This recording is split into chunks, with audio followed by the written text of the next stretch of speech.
Hello बच्चों, क्या हालचाल? सब बढ़िया? मैं भी बढ़िया। प्रेम से बोलेंगे राधे राधे। और आज की क्लास करते हैं स्टार्ट। ठीक है।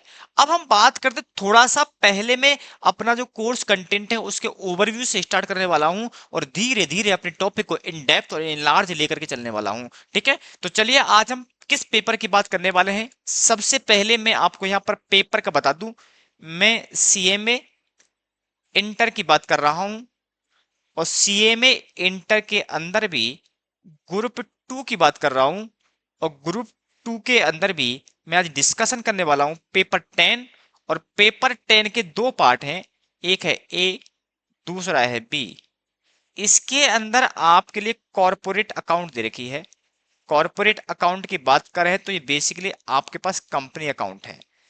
और वहीं पर हम बात करते हैं, यहां पर फाइनेंशियल ऑडिट दे रखी है।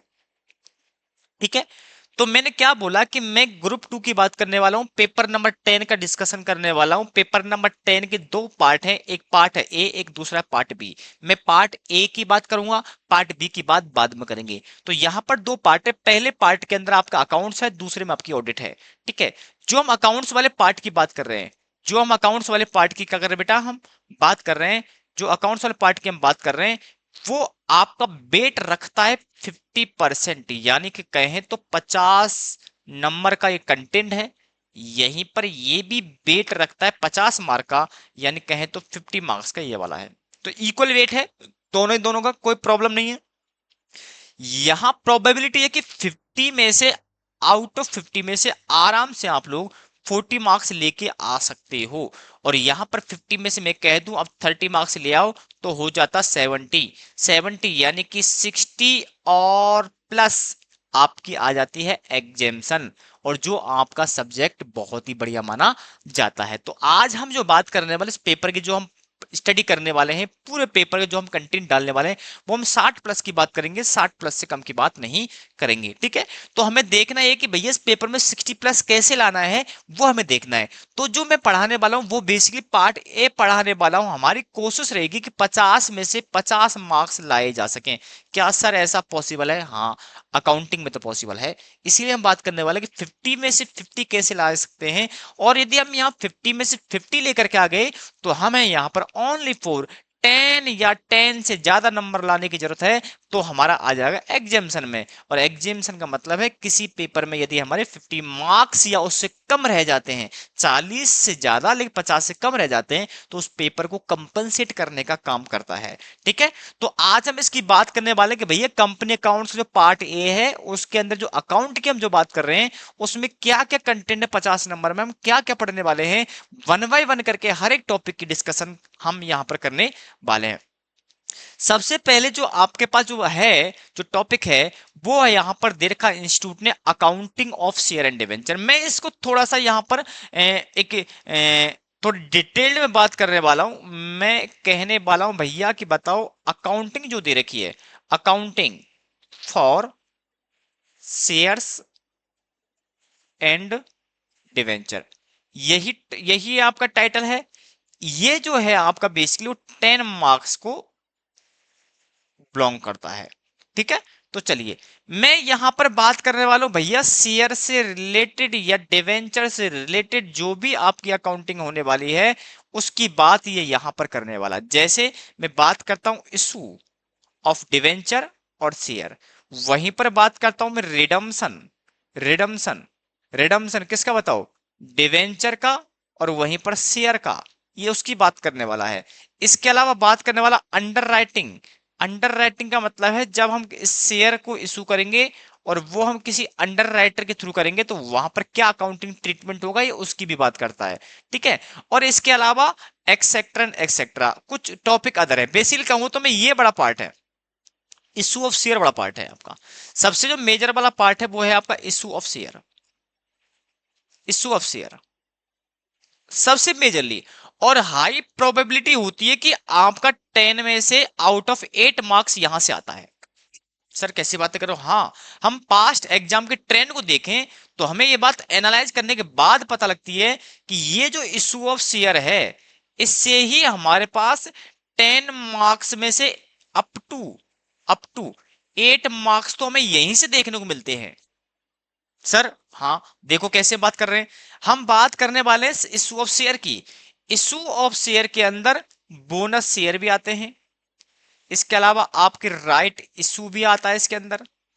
इसके अलावा आपका राइट इशू हो गया, बोनस इशू हो गया, स्वेट इक्विटी भी आते हैं आपके सामने यहाँ पर। ठीक है, एक नॉर्मल इक्विटी है वो भी आ गया इसके अंदर। इसी की हम बात कर लेते, किसकी बताओ, बाईबैक। बाईबैक इसकी ज्यादा प्रोबेबिलिटी थी, शेयर वाले टॉपिक में सबसे ज्यादा हाई प्रोबेबिलिटी इसकी होती है, हाई प्रोबेबिलिटी होती है।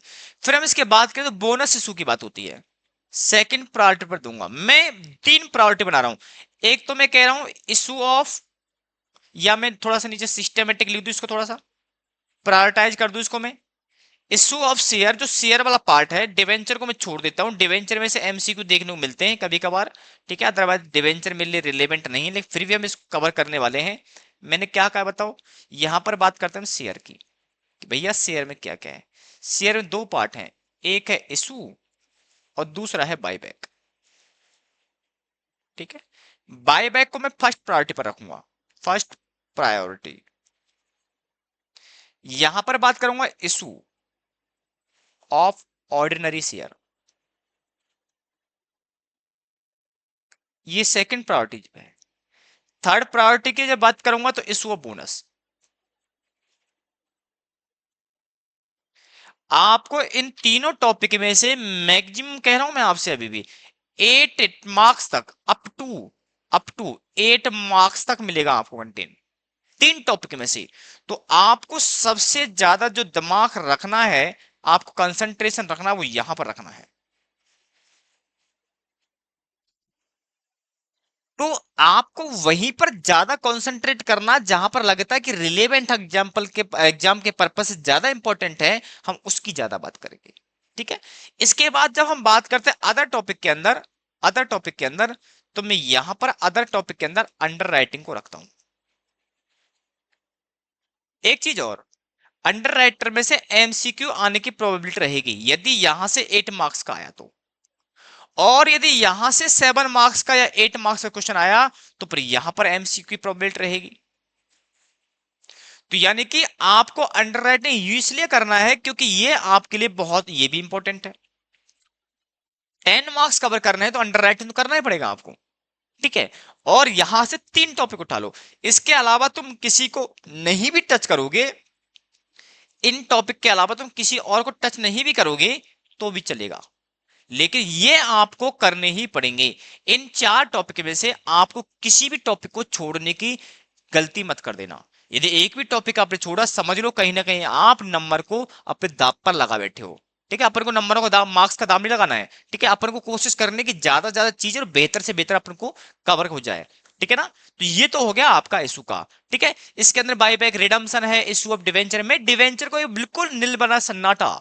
बेटा पढ़ाएंगे, पढ़ाने की बात नहीं कर रहे हैं हम लोग, हम इसको कवर तो करेंगे, लेकिन हम बात करते डिवेंचर वाले पोर्शन की, तो एग्जाम के पर्पस से बिल्कुल बिल्कुल बिल्कुल बिल्कुल मैं जीरो मानता हूं, मैं जीरो मानता हूं। ठीक है, कहीं ना कहीं लिंक होता है वो अलग है, लेकिन मैं यहां पर एग्जाम के पर्पस से बिल्कुल इसको जीरो मानता हूं मैं। चलिए, अब हम इससे थोड़ा आगे की बात कर लेते हैं कि सर आगे बताओ क्या है। सेकंड जो दे रखा है 10 मार्क्स के बेट के अंदर, वो दे रखा प्रिपरेशन ऑफ फाइनेंशियल स्टेटमेंट, यानी preparation of profit and loss and balance sheet as per schedule third of company 2030। इसको मैं थोड़ा चर्चा का विषय बनाना चाहता हूं, इसको मैं थोड़ा सा चर्चा का विषय बनाना चाहता हूं, क्योंकि ये सेकंड यूनिट की बात कर रहा है। ठीक है, ये सेकंड यूनिट की बात कर रहा है, ये है फर्स्ट। अब बात करेंगे सेकंड की, कि भैया सेकंड में क्या क्या कवर करने वाला है। सेकंड, नेक्स्ट हमारे पास सेकंड है, और ये सेकंड हमारे पास जो है ये भी 10 मार्क्स का है। ठीक है, इसमें बात कर रहा है फाइनेंशियल स्टेटमेंट, फाइनेंशियल स्टेटमेंट, या मैं कहूं तो आपके लिए final account. Sir final account तो हमने एफए में पढ़ा है बेटा, वो आपका नॉर्मल होता है, वो ट्रेडिंग का होता है। किसका होता है, ट्रेडिंग का होता है, मैन्युफैक्चरिंग का होता है, वो नॉर्मल होता है, वो नॉर्मल जैसे पार्टनरशिप वगैरह है वैसे होता है। बट अब हम बात करने वाले हैं कॉर्पोरेट अकाउंटिंग की। कॉर्पोरेट कहें तो कंपनी अकाउंट्स की बात कर रहे हैं, तो कंपनी अकाउंट्स में पीएल कैसे बनेगा, बैलेंस शीट कैसे बनेगी, ये उनकी बात कर रहा है। साथ के साथ में आपको एक बड़ी इंटरेस्टिंग बात और बोल रहा है, बताओ क्या बोल रहा है। ये कह रहा है कि जो आप फाइनल अकाउंट बनाओगे, जो आप फाइनल अकाउंट बनाओगे ना, वो बनाओगे as per, as per schedule third of company act 2013। बड़ी प्यारी लाइन है, ध्यान से देखना। मैंने क्या बोला है कि ये कहना चाहता है कि भैया 10 मार्क्स तो हम आपको देंगे, लेकिन 10 मार्क्स में ध्यान रखना है आपको शेड्यूल थर्ड लेना है, कंपनी एक्ट 2013 का फॉर्मेट लेने हैं। अब हम बात करें, थोड़ा सा मैं इसको एलिबरेट करने की कोशिश करूंगा। जब भी हम बात करते हैं शेड्यूल थर्ड की, तो शेड्यूल थर्ड जो एलोबरेट हो रखा है वो 3 डिवीजन में है। डिवीजन 1, डिवीजन सेकंड और डिवीजन थर्ड। किसी ने नहीं सुना हो तो सुन लो, ये बेसिकली 3 डिवीजन डिवाइड रहता है। कितनी बेटा? 3। डिवीजन 1, डिवीजन 2 और डिवीजन 3। यानी कि ये आपका जो शेड्यूल थर्ड है बेसिकली आपको प्रोवाइड करवाता है फॉर्मेट्स ऑफ फाइनल अकाउंट। ये फाइनल अकाउंट के फॉर्मेट प्रोवाइड करवाता है।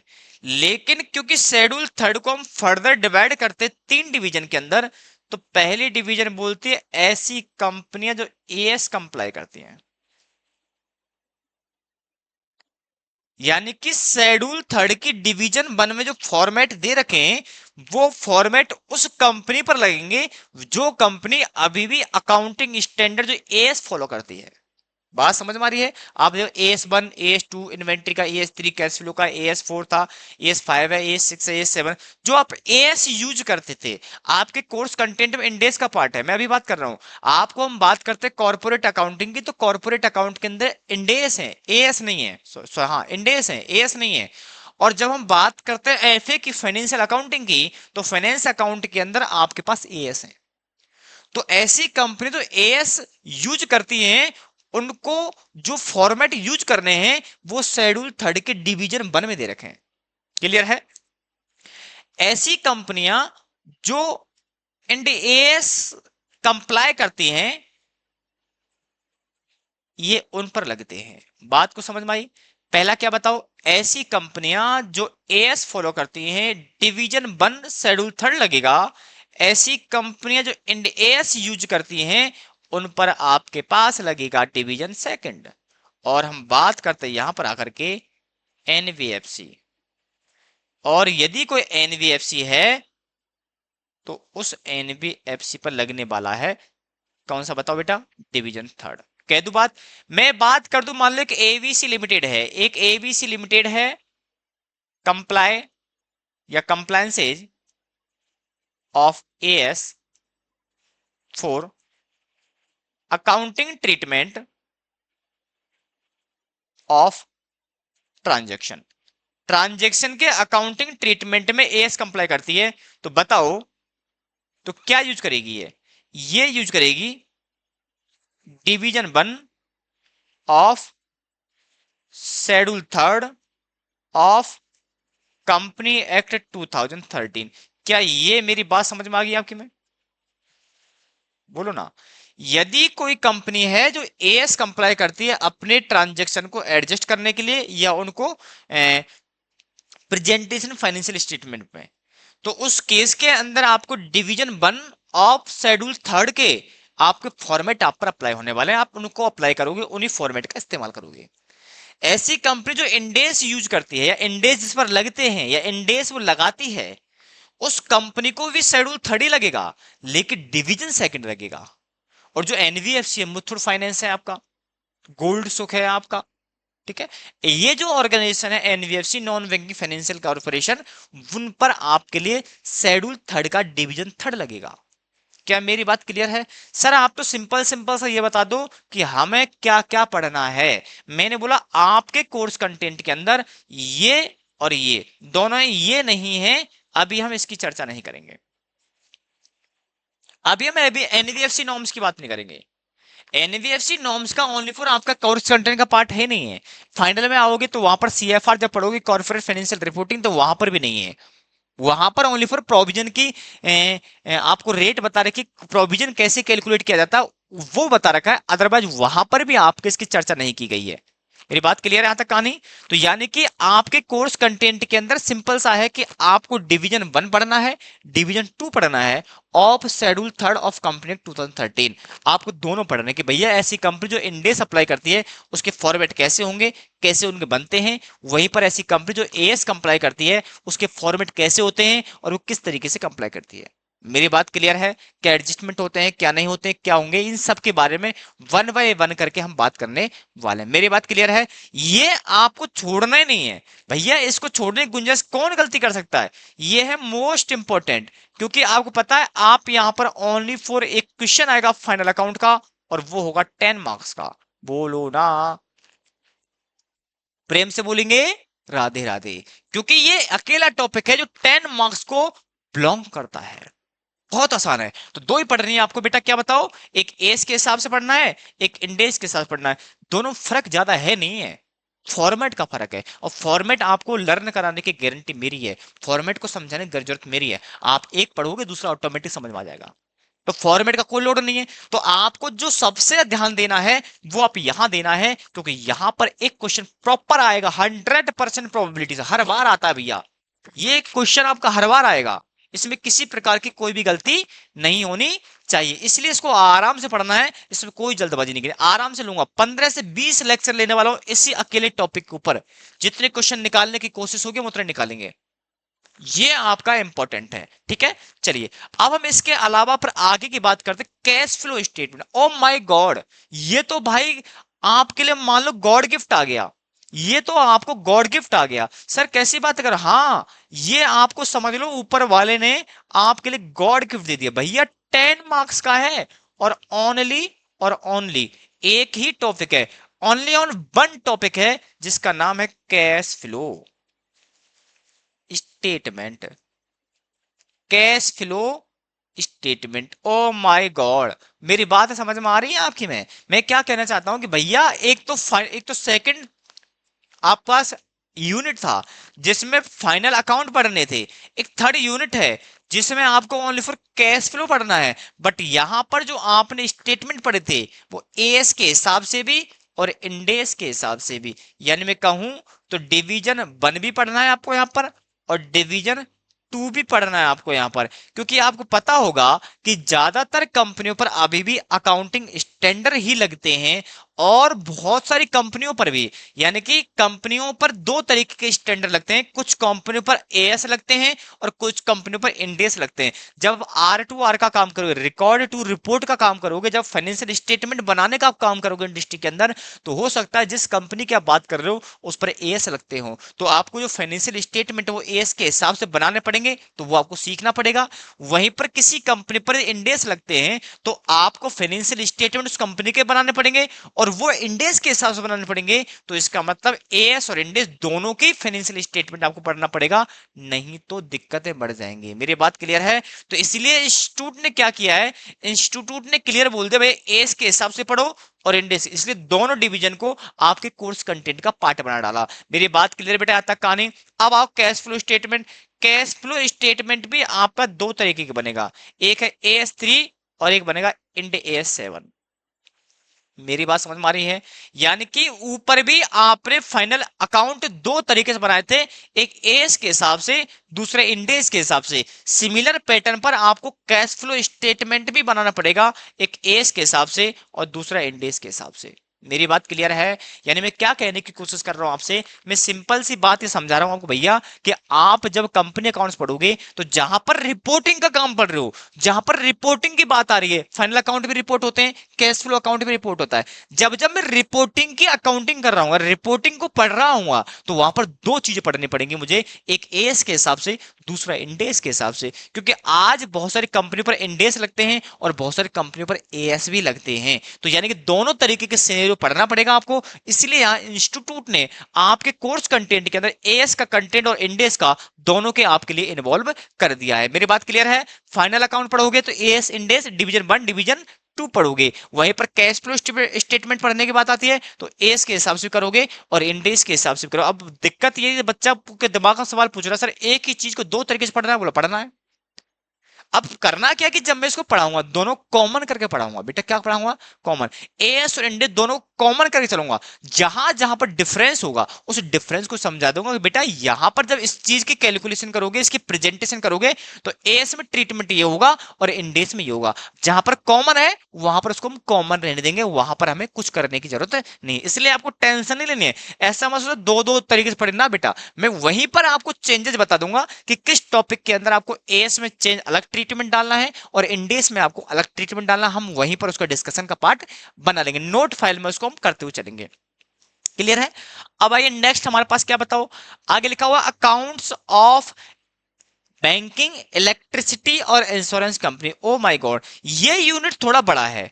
ये यूनिट आपके पढ़ने के हिसाब से देखा जाए तो थोड़ा बड़ा है, क्योंकि यहां पर चीजें थोड़ी सी अलग तरीके से देखी जाएंगी। मैंने बोला भैया फोर्थ यूनिट है, ये थोड़ी सी लार्ज है, इसकी लेंथ ज्यादा है, मैं कहूं तो वॉल्यूम बहुत ज्यादा है।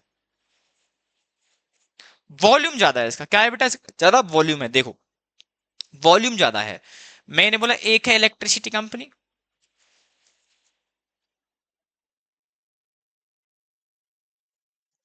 दूसरी है इंश्योरेंस कंपनी,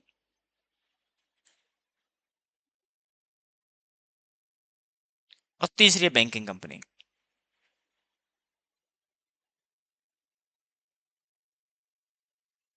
बैंकिंग कंपनी, तीनों के फाइनल अकाउंट बनेंगे। अब सवाल आएगा एएस इंडेस, ठीक है, यहां पर कुछ भी नहीं है। इलेक्ट्रिसिटी पर इलेक्ट्रिसिटी बोर्ड लगता है, इंश्योरेंस पर आईआरडीए लगता है, और यहां पर बैंकिंग एक्ट लगता है। बैंकिंग एक्ट प्लस आरबीआई की गाइडलाइंस, सिमिलर यहां पर भी आरबीआई की गाइडलाइंस। ठीक है, तो यानी कि यहां पर फॉर्मेट्स अलग होंगे, डिफरेंट होंगे फॉर्मेट। जो आपने ऊपर पढ़ा है ना, यहां पर भी तो आपने ये पढ़ा था फाइनल अकाउंट, देखो यहां पर भी फाइनल अकाउंट पढ़ा था और यहां पर भी फाइनल अकाउंट की ही बात कर रहा हूं मैं, लेकिन इनके फॉर्मेट अलग हैं। लेकिन इसका फॉर्मेट सेम है, क्योंकि इस पर जो फॉर्मेट है वो कंपनी अकाउंट के लगते हैं, कंपनी एक्ट के लगते हैं। ठीक है ना, इस पर कंपनी एक्ट लगता है, लिख लो आप चाहो तो कंपनी एक्ट 2013 यहां पर। लेकिन इन पर एडा के लगेंगे, इस पर आपके बैंकिंग कंपनी प्लस आरबीआई की रेगुलेशंस लगी। क्लियर है? तो इनके फॉर्मेट अलग होंगे। ये थोड़ा लार्ज है, इसमें ऐसा कुछ है नहीं है टफ, लेकिन प्रोसेस थोड़ा लेंदी है, क्योंकि फॉर्मेट इनके अलग अलग रेगुलेटर के द्वारा दिए गए हैं। क्योंकि इंश्योरेंस का रेगुलेटर कोई और है, बैंकिंग कंपनीज का जो रेगुलेटर अलग है, तो उनके फॉर्मेट आपको उनके रेगुलेटर के हिसाब से बनाने पड़ेंगे। तो इनके थोड़ा फॉर्मेट का लोड है, जो आपको याद करना पड़ेगा कि भैया ये इसके फॉर्मेट्स होते हैं।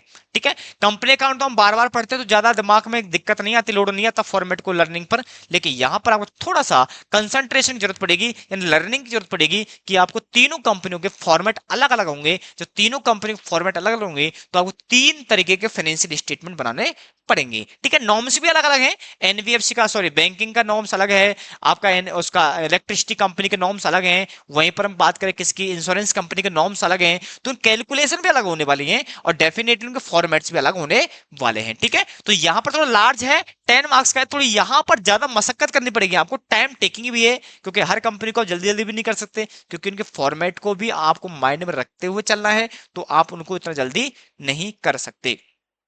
ठीक है, तो इसको थोड़ा सा हमें टाइम देने की जरूरत पड़ेगी। तो अब हम थोड़ा आगे चलते हैं, लास्ट हमारे पास टॉपिक है अकाउंटिंग स्टैंडर्ड। इस अकाउंटिंग स्टैंडर्ड में आपका इंड एएस है बेटा। ठीक है, अकाउंटिंग जो अकाउंटिंग स्टैंडर्ड जो है उसके अंदर ओनली फोर्थ, क्योंकि दो सीरीज है हमारे पास, एक तो है एएस दूसरा है इंड एएस, लेकिन पेपर नंबर 10 में इंड एएस है, ये आपके पेपर नंबर 5 में है, एफए में है। ठीक है, तो यहां पर हमें क्या पढ़ना बेटा, ओनली फॉर बताओ, इंड एएस। ठीक है, 8-10 इंड एएस है, 8 to 10 इंड एएस है, जिनकी हम यहां पर बात करने वाले हैं। क्लियर है कहानियां तक? तो हम यहां पर डिस्कशन करने वाले हैं। अब देखो क्या है, अब हम मोटा मोटा हम पढ़ने की बात करें, हम मोटी मोटी से बात को पढ़ने की बात करें, तो आपको ज्यादातर शेयर का टॉपिक पढ़ा हुआ है, लेकिन आपको कंसंट्रेशन की जरूरत पड़ेगी।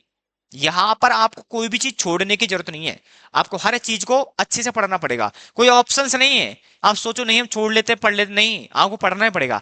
हम सबसे पहले इस यूनिट 1 को उठाएंगे।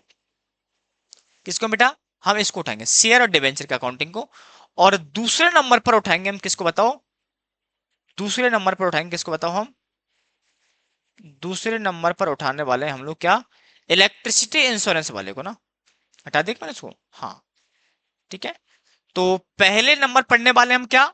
शेयर डिवेंचर की बात करेंगे, क्योंकि ये आपका थोड़ा जाना माना टॉपिक है, तो थोड़ा जल्दी से आपको अट्रैक्ट करेगा ये, और जल्दी से आपको कैलकुलेशन भी समझ में आना स्टार्ट हो जाएगी, ठीक है। वो बात थोड़ा लेवल का फर्क पड़ेगा, समझने का फर्क पड़ेगा, अंडरस्टैंडिंग का फर्क पड़ेगा, ठीक है, वो थोड़ा फर्क पड़ेगा। अब आपको अंडरस्टैंडिंग बढ़ानी पड़ेगी, आंसर लाने से काम नहीं चलेगा। हम फिर पढ़ने वाले हैं आपके बताओ क्या? बैंकिंग इलेक्ट्रिसिटी इंश्योरेंस कंपनी, बहुत बड़ी यूनिट है, बड़ा बड़ा खत्म करेंगे, इसको भी निपटा डालेंगे। और देन उसके बाद कैश फ्लो करेंगे। कैश फ्लो करने के बाद हम यहाँ पर पढ़ेंगे अकाउंटिंग स्टैंडर्ड, चलो इसको सबसे लास्ट में लेते हैं। फिर हम ये फाइनल अकाउंट का जो ट्रेडिंग पेनल बैलेंस शीट है वो कैसे बनेगा कंपनी अकाउंट्स के अंदर, हम उनकी यहाँ पर बात करेंगे। तो यानी कि आपको बहुत सारे फाइनल अकाउंट पढ़ने वाले हैं, तो फाइनल अकाउंट में ज्यादा हमारा कंसंट्रेशन होना चाहिए, ठीक है। चलिए, तो इस चीज को थोड़ा सा हम देखते, तो आज हम एक टॉपिक स्टार्ट करने वाले हैं, उसके थोड़ा सा ओवरव्यू देंगे, और देन उसके बाद हम इसको आगे बढ़ाएंगे, ठीक है।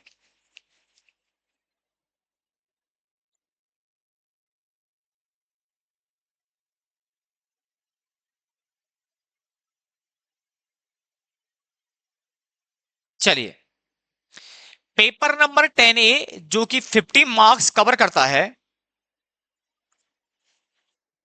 जो 50 मार्क्स कवर करता है, मार्क्स है 50।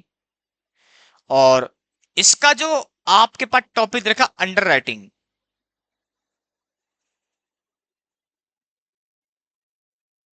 ऑफ डिवेंचर और शेयर्स।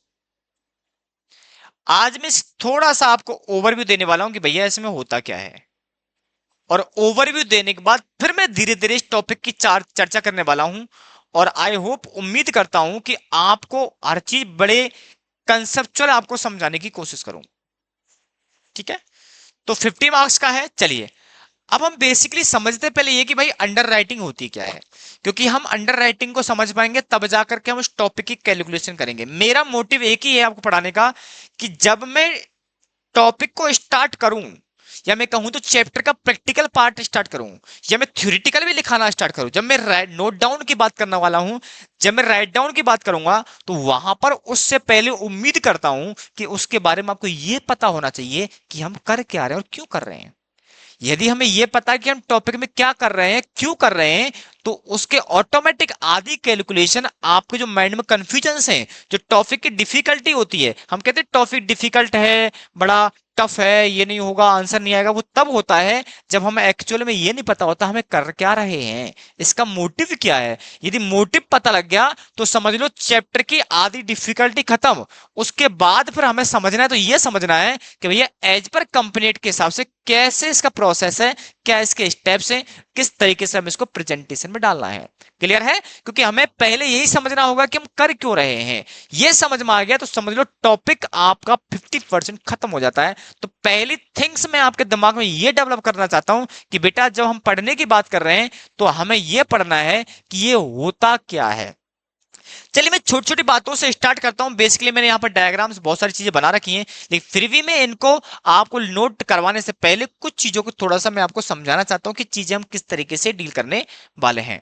देखिए, अभी मैं बात करने वाला हूं अंडर राइटिंग की। मैं एक सेकंड के लिए कहें तो कुछ टाइम के लिए हम अंडर राइटिंग वर्ड भूल जाते हैं। हेडिंग तो डाल ही देता हूं आपके लिए ना, अंडर राइटिंग, अंडर राइटिंग, ठीक है। मैं इसको थोड़ा सा होल्ड कर देता हूं, अभी अभी होल्ड कर देता हूं। मेरी बात को सिंपल सिंपल सी भाषा में समझना। जैसे मान लीजिए एक ए है, ए को बिजनेस करना है, बिजनेस करना है, बिजनेस करने के लिए हमें चाहिए पैसा। बेटा कैसे बताओ? पैसा चाहिए। जब मैं बात करता हूं फंड की, तो फंड को मैं अलग अलग तरीके से अरेंज कर सकता हूं। जैसे सर, जैसे आप बताइए, तरीका नंबर 1, मैं बैंक से लोन ले लूं, या ऐसा भी हो सकता है कि मेरे पास खुद के पास प्राइवेट फंड पड़ा हो। बोलो हाँ या ना।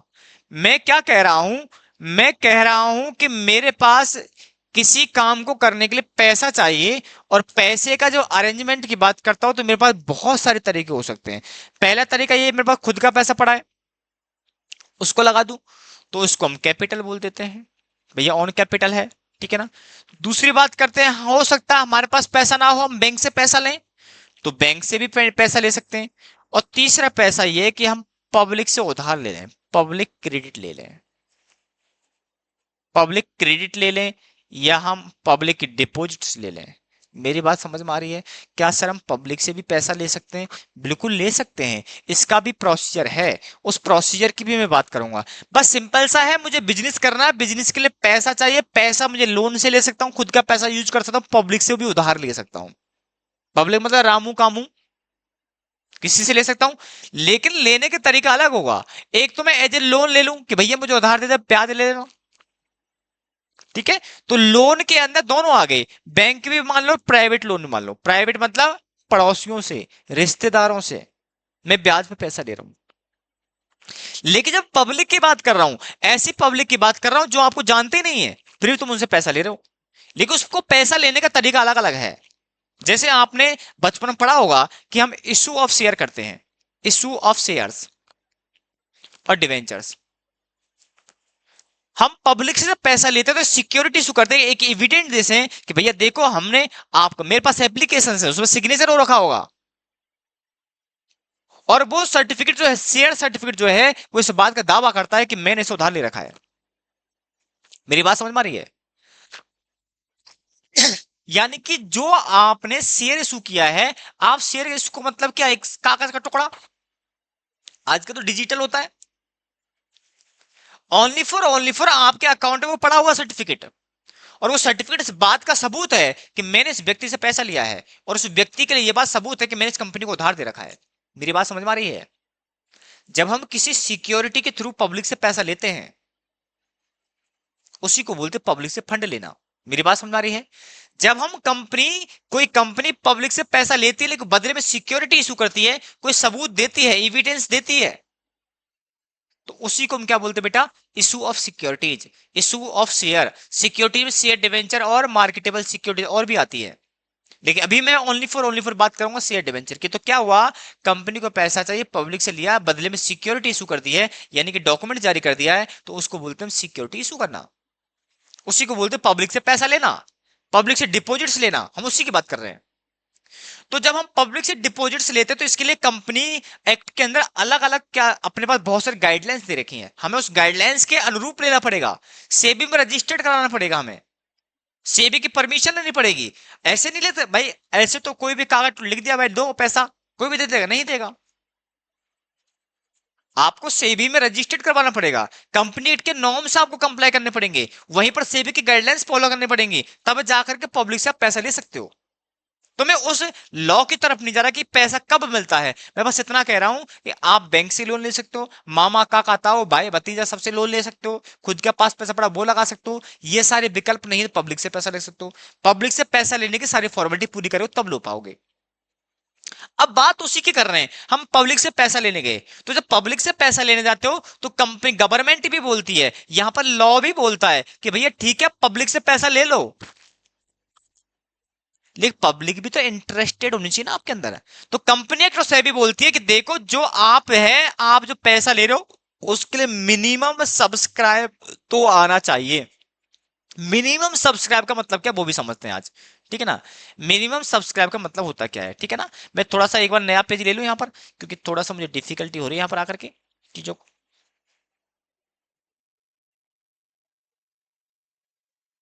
चलिए, मैंने क्या कहा, मैंने कहा भैया हम पब्लिक से पैसा ले रहे हैं, और पब्लिक से पैसा लेते तो हम शेयर की बात कर रहे होते बेसिकली, जिसे हम जानते हैं, और डिवेंचर की बात कर, और भी तरीके होते हैं बट मैं जिन्हें हम जानते हैं उन्हीं की बात कर रहे हैं हम, ठीक है। अब क्या होता, आपने पब्लिक से पैसा ले लिया, तो गवर्नमेंट बोलती है, गवर्नमेंट की मैं जब भी बात करूं तो मैं लॉ की बात करूंगा, गवर्नमेंट जहां जहां पर वर्ड यूज करूंगा मैं समझ लेना मैं लॉ की बात कर रहा हूं, ठीक है ना, सरकार मतलब लॉ। लॉ बोलता है कि भैया आपको एक मिनिमम सब्सक्राइब तो लेना ही पड़ेगा। मिनिमम सब्सक्राइब का मतलब है आप 100 रुपए पब्लिक से उधार लेना चाहते हो तो लोग आपको 90 रुपए तक देने के लिए सहमत हो जाने चाहिए।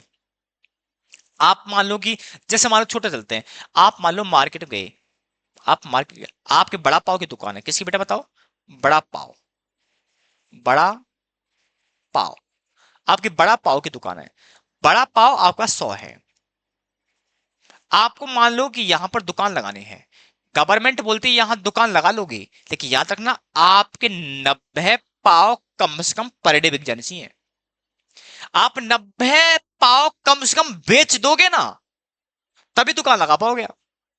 चलो आज लगा लो, 90 बेच दो, 90 जैसे बड़े पाव बिक गए तो फिर तुम्हारी दुकान ये रख लेना। मेरी बात समझ में आ रही है? मैंने क्या बोला है कि मान लो आपसे यहां बोलता हूं कि भैया 100 बड़े पाव हैं, आप 100 बड़े पाव बेचने के टारगेट लेकर के आए हो और आपको यहां दुकान खोलनी है। यहां पर लॉ बोलता है, मान लो दुकानदार बोलता है, जो मालिक है वो बोलता है कि आप दुकानें खोल लो, कोई दिक्कत नहीं है, लेकिन याद रखें 90 पाव कम से कम बिक जानी चाहिए। यदि 90 बड़ा पाव नहीं बिके तो तुम दुकान से आम उठा घर चले जाना। बात को समझ में आ रही है? वही चीज वहां पर है। यदि आप 100 रुपए उधार लेना चाहते हो तो गवर्नमेंट बोलती है कि 90 रुपए तुम्हारे जेब में आ जाने चाहिए। यदि 90 रुपए के बराबर लोग इंटरेस्टेड नहीं रहे तो तुम्हें जो पैसा आया उसको रिटर्न करना पड़ेगा। इसी को बोलते मिनिमम सब्सक्राइब करना। क्या बोला गया? इंस्टीट्यूट बोलता है, गवर्नमेंट बोलती है भैया देखो, कम से कम, कम से कम at least subscribe by the public, subscribe by the public कितना? एटलीस्ट 90% बताओ क्या बोला? At least, at least 90% of issue size. Issue size मतलब आप 1000 शेयर इशू कर रहे हो तो आपके पास 900 शेयर के खरीदने के लिए एप्लीकेशन आ जानी चाहिए। ये प्रॉब्लम है मिनिमम सब्सक्रिप्शन की। मेरी बात समझ में आ रही है? मैंने क्या बोला? मैंने बोला है कि भैया देखो, जो आपका शेयर है, जो आप शेयर बेच रहे हो, उनके 90% आपका एप्लीकेशन आ जाने चाहिए, तो हम मान लेंगे कि आप पब्लिक से पैसा लेने के लिए एलिजिबल हो, आप सक्सेसफुल मान लेंगे। अदरवाइज ऐसा नहीं हुआ तो जितने का पैसा आया है उतने का हम लौटा देंगे। जैसे मान लो मैं इशू कर रहा हूं 1000, एप्लीकेशन आगे बताओ कितना बेटा? 1000 के, तो सब्सक्राइब सक्सेसफुल 1000 हैं, एप्लीकेशन आए 950 के, सक्सेसफुल 1000 हैं, आए 900 के, तो भी सक्सेसफुल। 1000 एप्लीकेशन है, सॉरी 1000 इशू करना चाहते हो, 850 के लिए आए, या मैं कहूं तो 889 के लिए आए, तो भी आपका अनसक्सेसफुल इशू साइज माना जाएगा। मेरी बात समझ में आ रही है? जितने आप शेयर इशू करना चाहते हो उसका साइज का 90% के एप्लीकेशन आपको रिसीव हो जाने चाहिए। यदि नहीं होते हैं तो जो आपका एप्लीकेशन आए, जैसे मान लो यहाँ पर 850 आए थे, 90% नहीं हुआ, तो गवर्नमेंट बोलती कि भैया जो पैसा 850 शेयर पर एज ए एप्लीकेशन फंड आया ना, उसको क्या कर दो? रिटर्न कर दो, रिटर्न कर दो। मेरी बात क्लियर समझ में आ रही है आपकी? मैं जो कहना चाहता हूं सिंपल है। यानी कि कंपनी एक्ट बोलता है भैया देखो, जो तुम्हारे पास इशू साइज है उतना इशू कर रहे हो तो उसके 90% एप्लीकेशन आ जाने चाहिए, तो पब्लिक से पैसा ले सकते हो, अदरवाइज नहीं ले पाओगे। यही है डर, यही डर है जो कंपनी को सताता है। कंपनी की यही टेंशन है। टेंशन बताओ क्या है? हम 100 रुपए लेना चाहते हैं, 90 लोगों ने नहीं दिए, तो हमें जितना भी लिया है सारा लौटाना पड़ेगा। इसीलिए कंपनी क्या कहती है कि देखो, कंपनी के पास दो ऑप्शन है, directly, directly issue in market, second through mediator. Mediator, मैंने क्या बोला? डायरेक्टली मैं गया, मैंने जाके मार्केट बोला मैं शेयर बेचना चाहता हूं, मेरी कंपनी शेयर ले लो। मैंने बोला देखो देखो हम शेयर बेचना चाहते ले लो, मैं खुद गया, लोगों ने डायरेक्टली कंपनी से लिए। एक तरीका तो यह है। दूसरा तरीका यह है कि भैया नहीं मैं नहीं बेचना चाहता, मैंने जैसे गया, तो जैसे आपने देखा होगा, जैसे आपके एडवर्टीजमेंट देखें, जैसे मान लो आपका तंबाकू है, गुटखा है, केसर है, केसर के दाने दाने में दम है, आपको अजय देवगन करता है ना? तो केसर वाला गया, अजय देव, केसर वाले ने डायरेक्टली मार्केटिंग नहीं की, वो गया अजय देवगन के पास और अजय देवगन बोला भैया तुम मार्केट करो कि ये बढ़िया है, बढ़िया, लो लो लो। बात समझ लो, आपको लेना है। मैंने किसी मीडिएटर के थ्रू बिकवाए, मेरे ही शेयर हैं, लेकिन वो मीडिएटर के थ्रू मार्केट में जा रहे हैं, तो इसको बोलते हैं मीडिएट, इसको बोलते हैं इनडायरेक्ट पे, इनडायरेक्टली, इसको बोलते हैं डायरेक्टली। अब यहां पर रिस्क है, बोलो ना, यहां पर रिस्क है। 90% आ गए तो कोई दिक्कत नहीं है, और नहीं आए तो आपको इशू को कैंसिल करना पड़ेगा। बोलो ना, इशू को कैंसिल करना पड़ेगा, नहीं करना पड़ेगा, करना पड़ेगा। अब समस्या यही तो है, इसी चीज से बचने के लिए ये जाता है इंटरमीडिएटरी, ये जाता है मीडिएटर के पास, बोलता भैया देखो मैं 1000 शेयर बेच रहा हूं, बिकवा दो। बोला ठीक है, पर याद रहे यदि सारे नहीं बिके ना, जो शेयर नहीं बिके वो तुम्हें लेने पड़ेंगे। बात समझो मैं क्या कह रहा हूं। मैंने कहा भैया देखो, यदि मैं कहूं मेरे बिकवा दो, यदि नहीं बिके तो क्या करूंगा, मेरे तो टेंशन है ना, मैं इसी टेंशन का तो रिस्क, यही तो रिस्क है, इसी रिस्क को तो मैं खत्म करना चाहता हूं। तो मैंने बोला देखो आप बेचो, और याद रहे जो पब्लिक नहीं खरीदेगी ना वो तुम्हें लेने पड़ जाएंगे। तो मान लो यहां पर आकर के 800, 800, 800 शेयर, यानी कि कंपनी है, इधर देखो एक बार के लिए, यहां देखो मैं दो केस ले रहा हूं, एक केस ले रहा हूं, बी केस ले रहा हूं। इशू, इशू के 1000, 1000, ये डायरेक्ट है, ये इनडायरेक्ट है, टेंशन मत लो, सब कुछ लिखवाऊंगा। अभी समझ लो, बस कंसेप्चुअल बात डाल लो आप, लिखवाने की गारंटी मेरी है, उसकी टेंशन ना लो आप। इशू साइज 1000 का, 1000 का, यहां पब्लिक ने ले लिए कितने बताओ, 900, कोई दिक्कत नहीं, successful, successful. Second case, issue है कितने 1000, और पब्लिक ने ले लिया 850, तो याद रखना ये कैंसिल हो जाएगा।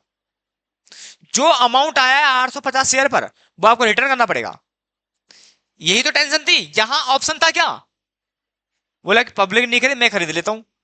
अब भाई मैं अपने आप से शेयर खरीदूंगा तो मेरी जेब से पैसा है, मेरी जेब से पैसा चला गया, वो बात अलग है। किसी अपने रिश्तेदार से नॉन से बोल दे कि इतने शॉर्ट पड़ रहा है आप ही खरीद लो, वो अलग वे है, लेकिन डायरेक्ट खुद से बेच रहा ना, तो ऐसे केस में दिक्कत है, रिस्क है एक। यहां मैंने क्या कहा भैया, यहां मान लो 800 शेयर बिके, तो मैंने क्या कहा कि तुम बिकवाओ, और याद रहे जो नहीं बिके वो तुम ले लो। तो कितने बताओ, अनसोल्ड कितने रह गए, 200, तो इसको मिस्टर ए ले लेगा, ये मिस्टर ए ने ले लिए, ये पब्लिक ने, तो कितने पे गया 1000, कितना हो गया 1000 लूट, बैलेंस कितना 0। तो अब यहां पर सक्सेसफुल हो गया। तो यानी कि रिस्क यहां पर यही थी कि मान लो हमें 90% से कम सब्सक्राइब मिला तो हमारा इशू कैंसिल हो जाएगा। इसी डर की वजह से हम किसी एक मीडिएटर को अपॉइंट करते हैं, और उस मीडिएटर से बोलते हैं भैया देखो आप हमारे शेयर बिकवाओ, और यदि नहीं बिकते हैं तो बाकी के तुम ले लेना। मेरी बात समझ में आ रही है, इसी को बोलते हैं अंडरराइटिंग। अब मैं थोड़ा सा डायग्राम के थ्रू लेके चलता हूं। ये है एबीसी लिमिटेड, एबीसी लिमिटेड जाती है मिस्टर ए के पास, और मिस्टर ए से बोलती है, ये बोल रही है, ये बोल रही है, बोल रही है, बोल रही है, यानी कि एग्रीमेंट कर रही है कि देखो हम 1000 शेयर बेचना चाहते हैं, आप हमारे शेयर बिचवाने की गारंटी दे दो, आप हमारे शेयर को बेचने की गारंटी दे दो कि हम आपके शेयर बिकवा देंगे, बट याद रहे यदि नहीं बिके तो तुम्हें खुद को लेने पड़ेंगे। इस बात पर ये एग्री हो गया, ये एग्री हो गया, ये क्या हो गया बेटा, एग्री हो गया। तो मैंने क्या कहा, इन दोनों के बीच में, इन दोनों के बीच में, इसके बीच में और इसके बीच में एक एग्रीमेंट हो गया। ये अपनी रिस्क ट्रांसफर कर रहा है और ये रिस्क ले रहा है, ये गिवर है टेकर है, ये एग्रीमेंट हो गया। तो जो एग्रीमेंट हुआ ना, ये जो हुआ दोनों की जो बात हो रही है कि भैया तुम मेरे शेयर बिकवाओ, नहीं बिके तुम्हें लेने पड़ेंगे, ये जो बातें कर रहे हैं आपस में ना, ये ऐसे नहीं होंगी, ये कागज पर होंगी, कागज टुकड़े पे। ये जो एग्रीमेंट है ना, एग्रीमेंट जो है, इसी को बोलते हैं अंडरराइटिंग। क्या मेरी बात समझ में आ गई। ये जो मिस्टर ए है और कंपनी है, जो दोनों आपस में कॉन्वर्सेशन कर रही हैं, जो टर्म्स एंड कंडीशन डिसाइड कर रही है कि भाई मैं क्या करना है, मैं तुम्हें शेयर बिकवाना चाहता हूं तो मेरे शेयर बिकवाओ, हम तुम्हें ये देंगे, ये करेंगे, वो करेंगे, ऐसे करना वैसे करना, जो ये बातें चल रही है इसको लिखित में डॉक्यूमेंटेड होगा, ये रिटर्न में होगा, और ये जो एग्रीमेंट बना है, इसी एग्रीमेंट को बोलते हैं अंडरराइटिंग। बोलो ना बेटा, क्या बोलते हैं? क्या अंडर राइटिंग समझ में आ गया? अंडर राइटिंग कंपनी और उस मीडिएटर के बीच में एग्रीमेंट है, जो कॉन्वर्सेशन हो रही है, उस कॉन्वर्सेशन को हम लीगली फॉर्म बना रहे हैं बस, और कुछ नहीं है। क्लियर है? ये जो मीडिएटर है इसको बोला जाता है अंडर राइटर। बोलो ना, क्या बोला जाता है? Under writer. यानी कि ए लिमिटेड इस मिस्टर ए के साथ एग्रीमेंट कर रहा है, मिस्टर ए को बोलते हैं अंडर राइटर, जो एग्रीमेंट हुआ है उसको बोलते हैं अंडर राइटिंग। क्या मिस्टर ए कुछ लेगा नहीं बदले में? कुछ तो लेगा, और जो लेगा उसको बोलते हैं हम कमीशन। क्या बोलते बताओ? क्या लेगा बेटा बताओ? कमीशन, और उसको बोलते हैं अंडर राइटिंग कमीशन। कंपनी जिस व्यक्ति के साथ एग्रीमेंट कर रही है उसको अंडर राइटर बोलते हैं, और जो एग्रीमेंट है उस एग्रीमेंट के प्रोसेस को हम अंडर राइटिंग बोलते हैं। और कंपनी उस अंडर राइटर को जो पैसा दे रही है बदले में, रिस्क ले रहा ना, तो रिस्क के बदले में पैसा तो लेगा, तो उसको बोलते हैं अंडर राइटिंग कमीशन। मेरी बात क्लियर है? क्या टर्मोलॉजी इसकी खत्म है? क्या आपको बातें समझ में आ रही है? मैं लिखवाऊंगा, उसकी टेंशन ना लेनी है आपको, बस अभी समझो कि क्या आपकी अंडरस्टैंडिंग बेहतर हो रही है। क्लियर है? क्लियर है। अब थोड़ा सा मैं इसको और आगे बढ़ाने की कोशिश कर रहा हूं, ठीक है? और आगे बढ़ाने की क्या कोशिश कर रहा हूं?